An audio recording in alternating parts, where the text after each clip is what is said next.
Ron and Debbie, and we are on location with Ron's Platinum Protege Group here at LeGrand's today, and we're back for another edition of Ask Ron. Everybody say hi. Hey! Now we're out on my patio. We're listening to 50s and 60s music. Some really cool stuff going on here. So Debbie's going to ask me some questions today, and I'm going to make up some answers. Right, Debbie? All right. That sounds good. Let's set the camera down. And the weather, what's the temperature out here, guys? Nice. It's about 75 degrees, give or take, so you snowbirds, eat your heart out. And if you ever want to just move to Florida, let us know. We have a couple of houses for sale here. If not, we'll find you one. All right, this Platinum Protege Group is a group that I'm meeting with all year long. We're going to help them grow $1 million a year business.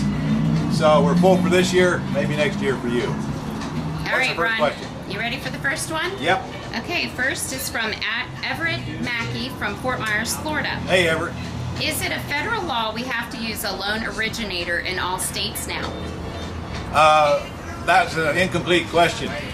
You do not have to use a loan originator in any state that I know of, and I know of no, it was a law at one time, but they did away with it as long as you have an attorney do your closings, which you should do anyway. So frankly, you should be asking that question to the attorney who's doing your closing, and you'll get a no answer. If you have the attorney doing your closing, you won't worry about questions like that.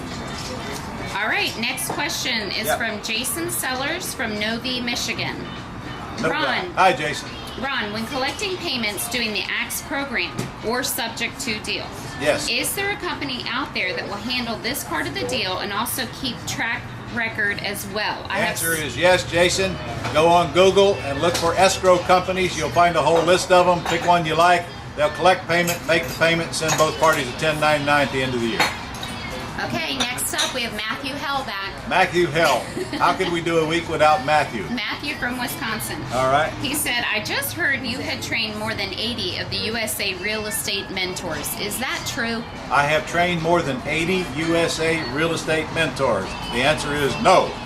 I don't know where you got that at or where that could come from. He didn't say I where probably he heard it. trained 20, and right now we're using 5 or 6. Okay. Next from Karen Kelly from Atlanta. Hey, Karen.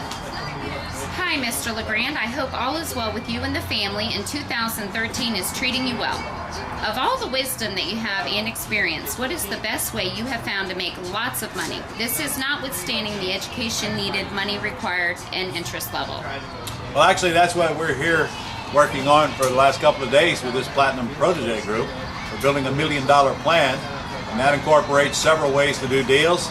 Rehabbing properties is one, and all of these AXE and lease option deals is another.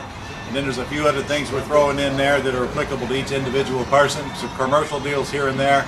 So that is really something that would require a little bit more information about your personal life and situation, your capabilities, and what's going on in your life. So that's hard to answer. But I can tell you this, in my business, a large part of our income comes from the AXE deals and the pretty house deals, requiring no credit, no bank loans, no realtors, no short sales, no contractors, and none of that greed. That's the fastest way to make money today is an AXE deal. Okay, great. Randy from Alabama. Hey, Randy. Kind of late to be asking since we already contracted to buy an REO. Alabama has a 12-month right of redemption. The banks are selling the REOs within the 12 months, ours included. It is highly unlikely that the original owner will return. However, we are planning to disclose to tenant buyer and include in CYA that option deposit would be returned in this case. Is this the way you would handle it? Absolutely not. There's no way I'd buy a house from a bank with a redemption period still running on it. That's ridiculous. I'm having trouble believing that the bank will even sell you that property during that redemption period. And if they do, you ought to be buying them really, really cheap. But I wouldn't do it. I simply wouldn't do it. There's too much that can go wrong. If that seller comes back and you got a tenant buyer in there, you've got a giant mess on your hand, disclose or no disclose. So I just wouldn't go that route. That redemption period would have to be either waived if possible, and I don't even know if that's the case in Alabama, or I wouldn't buy them in the redemption period. Again, I don't know the answer, but I can tell you this, if you never buy another bank-owned property, you still make a ton of money. Okay, next from Curtis Cunningham. Wow, He's from Ohio. Hey, Curtis. Only a couple more.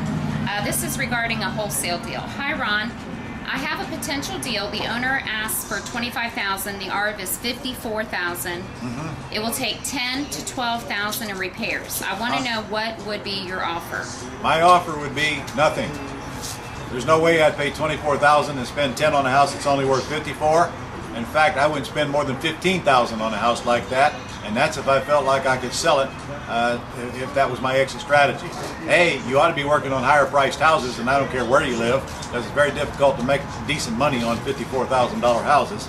B, when you're buying them at that price range, you probably ought to get to my boot camp and get trained, because that is nowhere near enough spread. By the time you put that thing on the market for $54,000, pay all the closing costs for your buyer, probably reduce the price, do more repairs than you want, there will be very little, if anything, left. The math does not work on that house.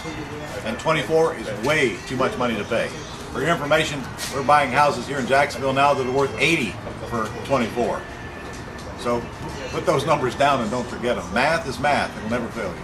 Okay, he's got one other. I have a lady who wants to sell her home. The ARV is 61. She wants 40 and she's firm. The house needs no work and has a tenant and she just wants to sell it. Fine, give her 40 with owner financing with little or nothing down and a monthly payment considerably less than what you're collecting for rent. Other than that, to pay her all cash, you wouldn't come anywhere close to 40. On a $60,000 house, $20,000 would probably be the most I'd pay. $25,000 if it's in excellent condition, especially if it's rented. In fact, if it's rented, that's a bad thing because I would want to put a lease option tenant buyer in there, not a straight tenant. So remember, you're the buyer. You make the rules. If you don't like what they're asking, you make them a counter offer, and if you don't like that, you move on, get more deals, and don't get your life sucked up into one deal. That deal will not work without owner financing. And you can also lease option from her for 40, but you cannot pay her 40 for cash. Okay, our last question comes from D. Coat. Do you remember telling D a couple of weeks ago to hit himself upside the head with a 2x4? I don't know. I tell a lot of people that. Okay, well, this is what he said. Well, I'm bloody but unbowed from the last whooping upside the head.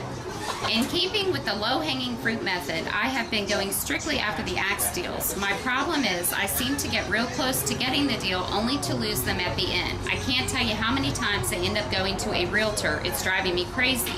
Am I not offering enough? Is it my posture? If there is one dang thing that I've got to be doing to get these deals, what would it be? D, I don't know because I'm not working one-on-one with you. You don't. I think you've got a mentor. If you do, maybe you don't, but you need one if you don't. I don't know where realtors come in because they don't have anything to do with our axe deals. I can tell you that. That might be your problem. I don't know if it's something you're saying. It's hard for me to determine that from this end. Perhaps a little more detailed description. Do you have a mentor? Do you not? And why are you using realtors? What do they have to do with an axe deal? Because in our world, they just don't have anything to do with axe deals. So is it the realtor that's interfering? Is it the seller that's backing out because of something you said? I don't know. So I really can't answer that effectively. Okay, Ron, that's all we have this week. See you guys. Bye. Hey. Bye.